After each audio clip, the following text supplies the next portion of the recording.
Hi, I'm Carolina, your podcast host and expert womb healer. Over the past 5 years, I've served over 500 women to remove physical blockages in their bodies. We achieve this with Reiki. I believe healing doesn't have to be done alone, nor should it be. You will hear stories of healing, methods to heal with, and guest speakers covering taboo topics you won't hear anywhere else. Let's continue this journey of womb healing together. Hi, I'm Carolina, your podcast host and Reiki master and womb healer. And before we start and dive into today's episode, which I'm super excited about, don't forget to go ahead and take a moment to give us a rating and review. We are so thankful that you're a listener and so thankful for your support. So today we are talking about something that definitely needs to be spoken about more. And I couldn't be more excited to introduce you to this guest. Today, we're talking about the ultimate advice for BIPOC and LGBTQ plus persons struggling to conceive with Winter Foddrell. Winter, thank you so much for being here. Thank you for taking the time to speak with us, especially about the things we're going to talk about. They're very vulnerable and personal to you. And I just want to honor that. So can you give everyone a shout out as to where you're calling from and a little bit about you? Yeah, sure. Well, I guess first, thank you for having me on here. I feel super Huge fan of you. Honored here. Thank you.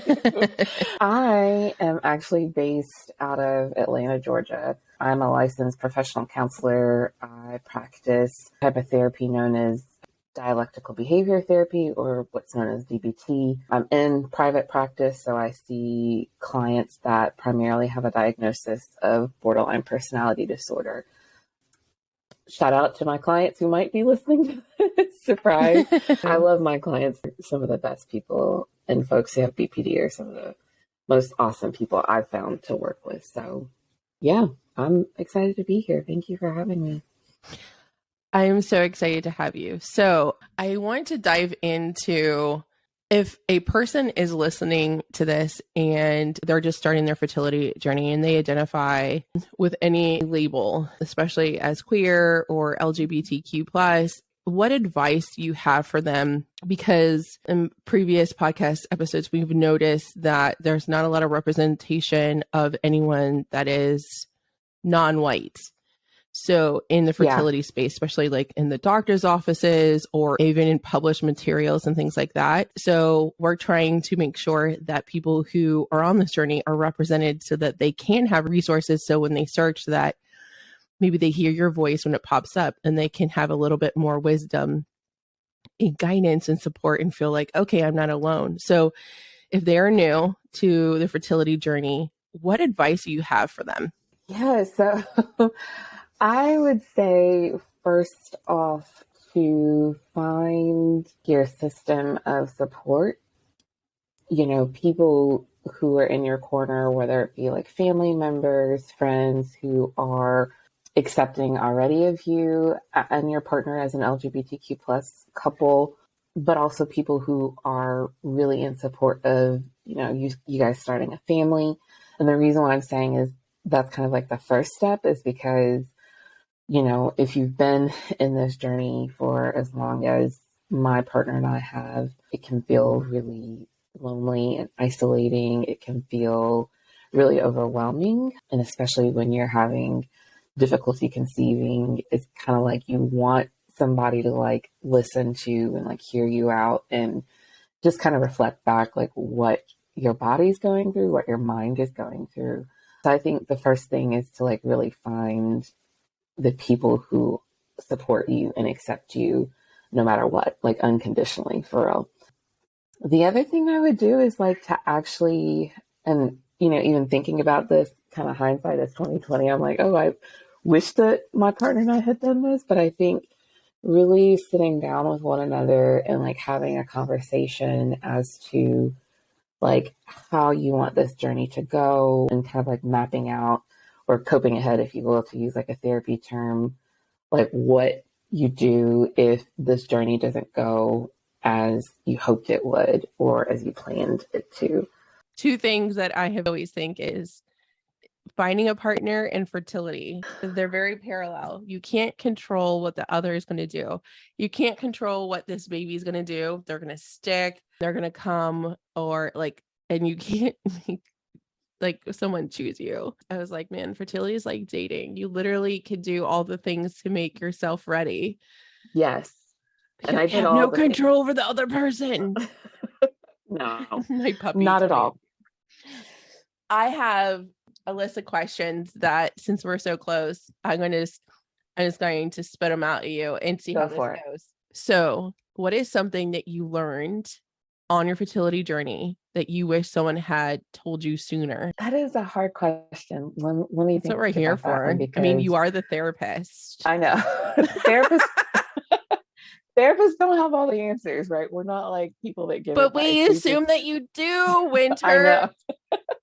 Okay, so I think, I mean, kind of going back to this radical acceptance piece, I think, and maybe this isn't something that, you know, someone could have told me, but just something that I had to figure out on my own, is just how much like control I had to relinquish. I'm a perfectionist and a control freak. My wife is a perfectionist and a control freak. And so we both have careers in which we have a lot of like control, I'll say. It sounds a little fucked up, but either way. Input and impact.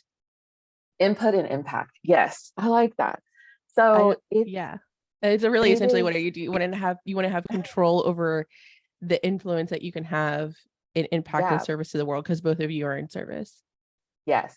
And I think, you know, when we first started this, I think I had this, you know, kind of belief in my head about this fertility journey that it's going to be easy.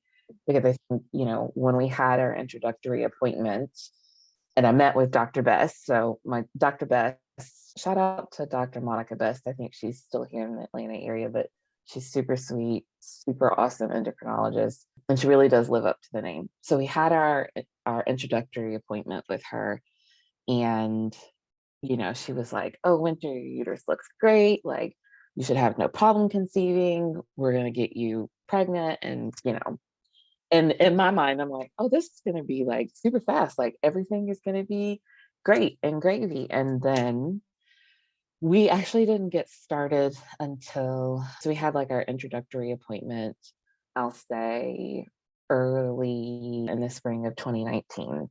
And then That's we before we didn't, met. yeah, before we met. And then we didn't have our first appointment really getting started in the process until like the fall, just because we wanted to take the summer break to like reconnect and really focus on us before we started this journey. And when the fall hit and we got started, I had so much hope. I think it was like an unrealistic amount of hope.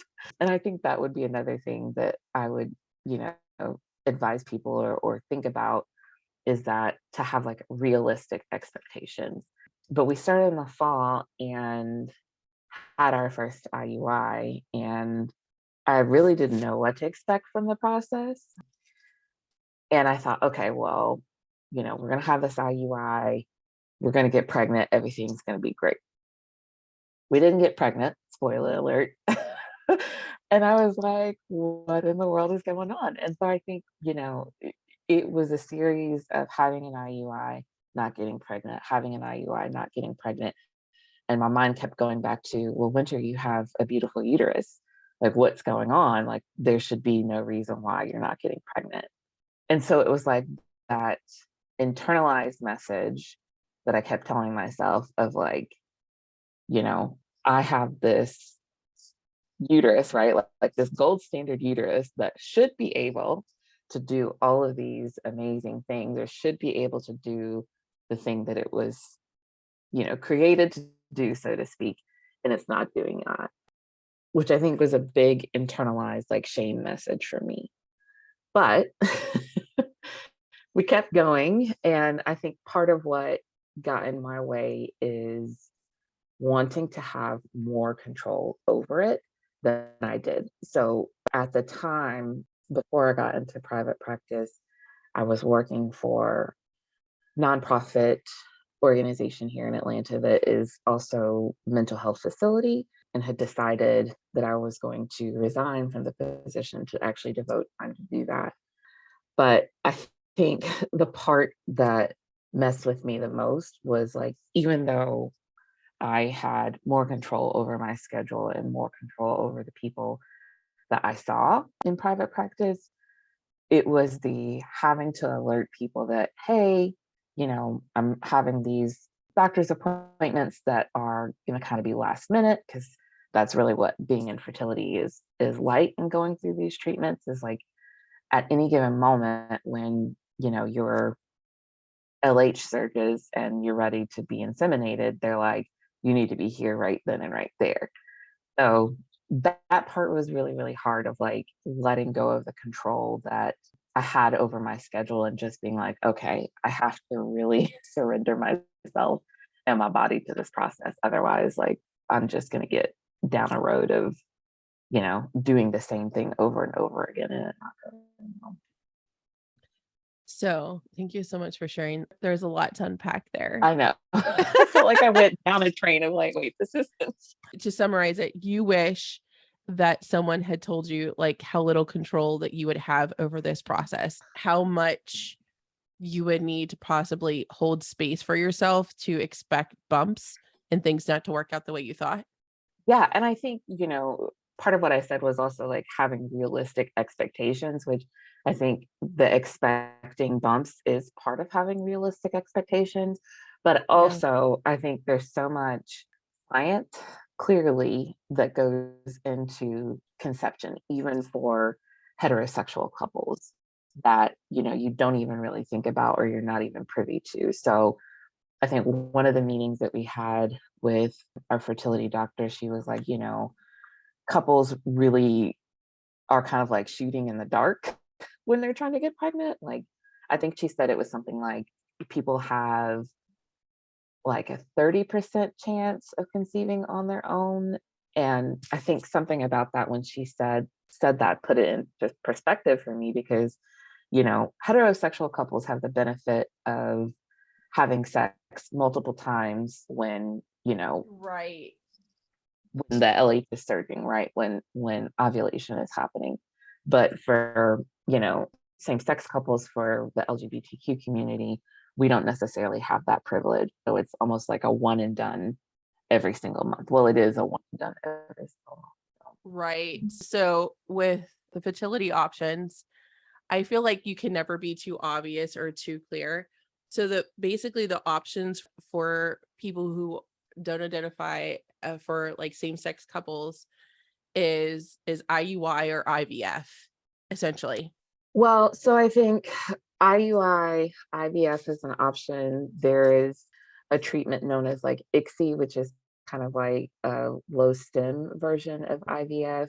And that is like a relatively new procedure, but also there's adoption, and then there's, surrogacy. I know a lot of the gay men friends who have done surrogacy as well, which, It's if you true. think about this, like all of this is really expensive. And Super IUI is kind of like the least expensive, but when it gets into IVF, when it gets into surrogacy, when it even gets into adoption, we're talking 25,000 or more. So, easy. With your fertility journey, how mhm. did you go about buying sperm? What was your journey like buying sperm? I think Buying that this is sperm a is very unique interesting. conversation. We had, our friends Jenny and Marianne Ortega. So they came and they talked about maybe they bought too much sperm and how they would go about it differently. So Yeah. tell us about your experience with buying sperm. Oh man, I'll say initially it was a shit show, because I think my partner and I really just weren't sure what we were doing. And we were really like, we're already spending so much money with this process. We want to spend money for quality sperm, and at the same time, we don't want to spend a fortune, right? So we ended up actually going with California Cryobank.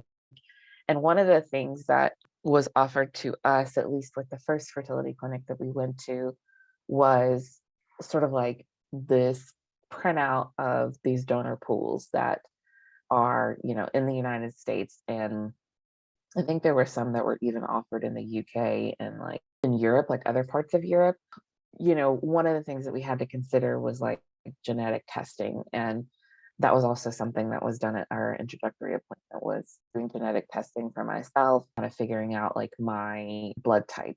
And so when we were picking out sperm, we had to consider like these genetic components. We had to consider my blood type.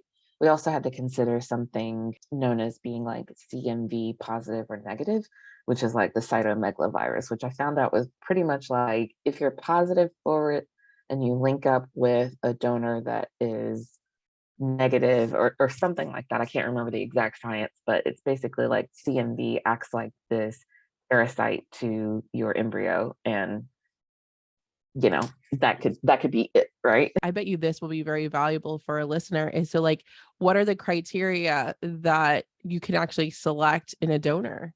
Yeah, so you can pretty much select anything from a donor. Like I was really surprised at all the things that you consider, but Like height, weight, height, weight, occupation?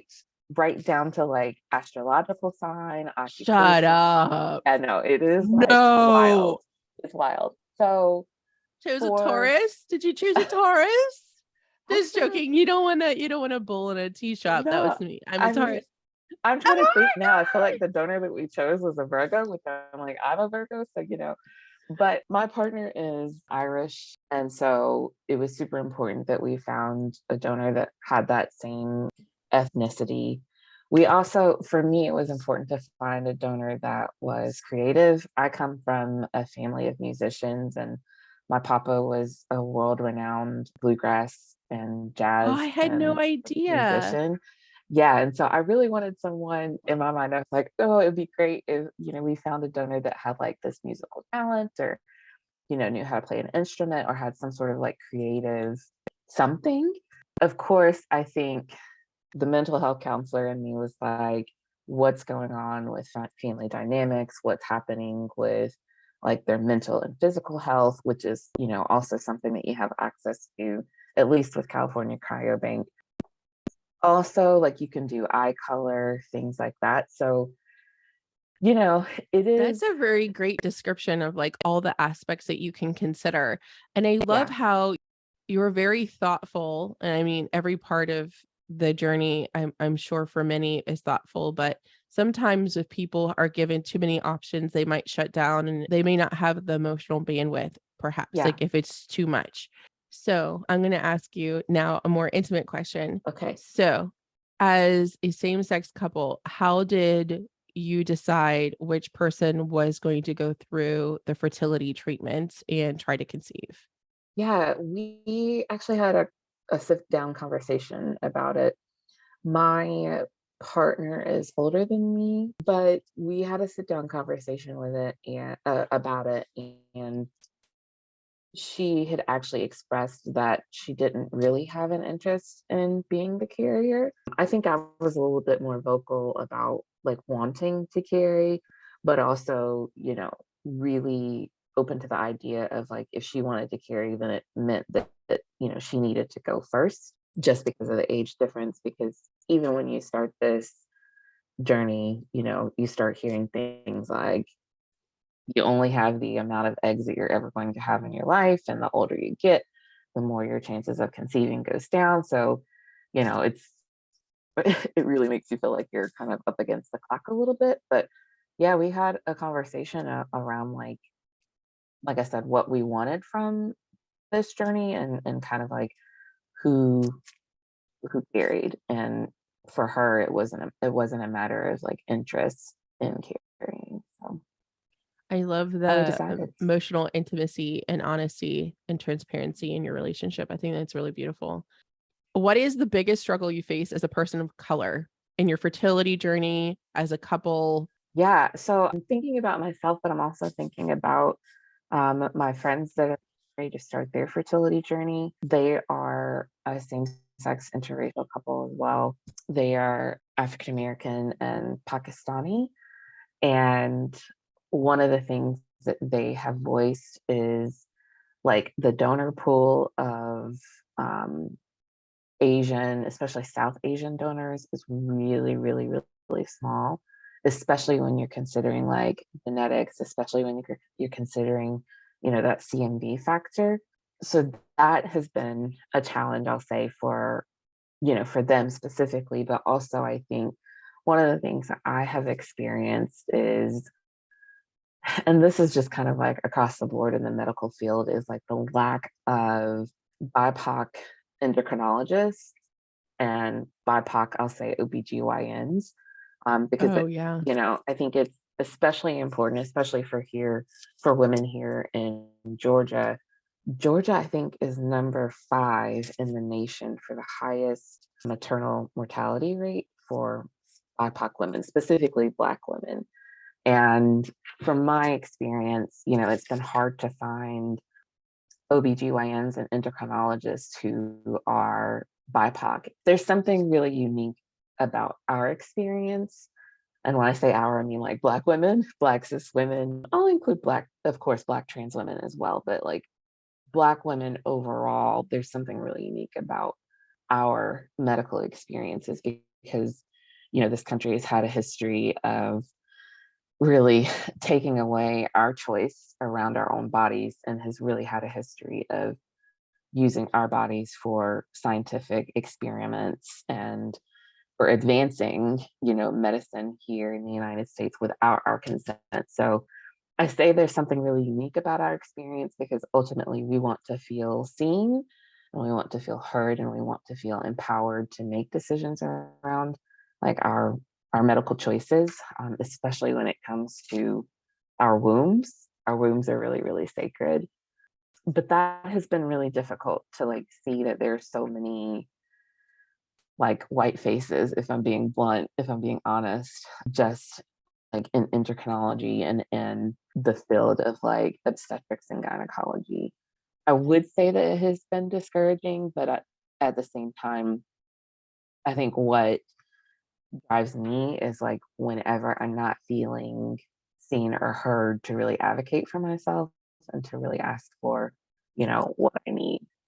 So yeah, I mean, And even that that's been takes deep interesting. Yeah. courage because the appointments are fast, they're quick. You may not really even, if there was like an aggression, a microaggression, it may not initially hit you right away.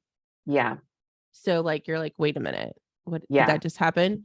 So like to come back and like still advocate for yourself is so I don't even say it's brave, but there that just means that like has to come from such a deep place of strength because like there is so much to like, okay, I'm still gonna step forward. Yeah. Either this is like super fast and this person was not kind and was clearly wrong. I don't think brave was the right word, so I'm sorry, but I definitely think it has to like to and I'll never know what that feels like. Mhm. I'll never know what that feels like, but I just am so thankful for you because Yeah. this has to be spoken about and this has to be no matter what like I'm mixed, so I'm half white, half Hispanic, but I'll never Mhm. know and I look white.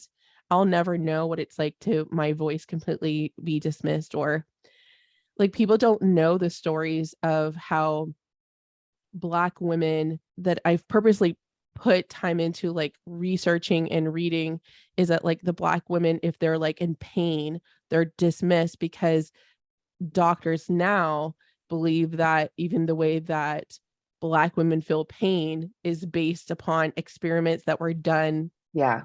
by the beginning of gynecology, which is totally false.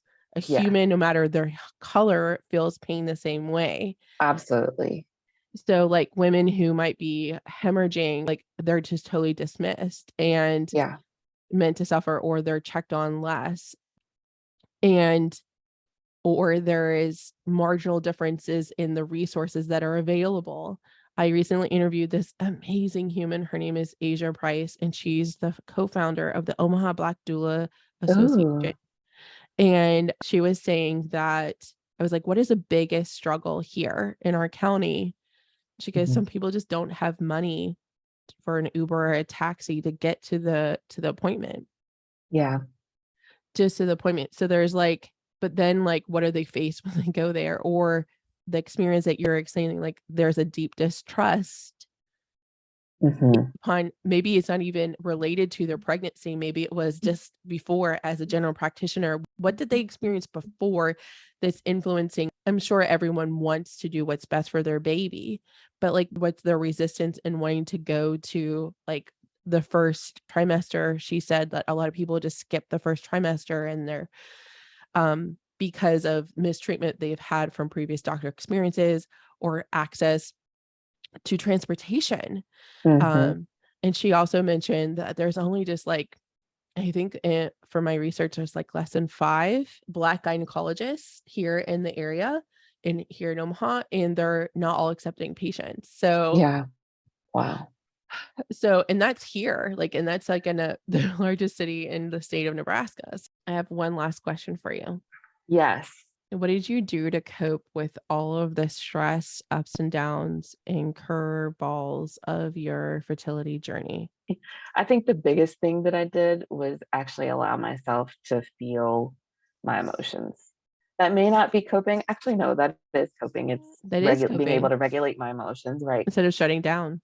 Instead of shutting down. And I think that is so important, is being allowed the space and actually taking the space to acknowledge how you feel and actually to feel what you're feeling, especially for BIPOC folks, when the message to us is like, we're not allowed to experience anger, we're not allowed to experience sadness, we're not allowed to express these things because, you know, we have to have it all together and we have to be there for other people and we have to be strong, right?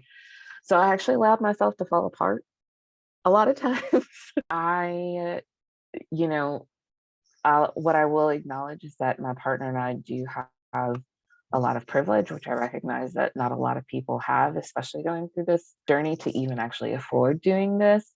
But we started doing vacations. One of the things, my partner and I really like to travel a lot. So we do a lot of like traveling, even if it is just like short weekend stints. But one of the things that my friends and I actually implemented during this pandemic kind of last year, and talking about it the year before, was trying to do a friendscation. And these are my friends that are really more like family members to me that, you know, I just super love. So we started planning out like our friendscations days and like where we were going to go and like what we were going to do. I think actively planning things that provide joy in your life is super important, because it also gives you something to look forward to, and it gives you a way to like distract away from the pain that you're feeling when, you know, you don't get that positive I think a pregnancy great test. question I always love to ask people is, where do you source your joy from? And a lot of people don't know how to answer that question. Like, only maybe a handful of people know where they actually source their joy from. So, Winter, how do we know each other? Oh man, well, how long ago did we meet? Like it was a year ago.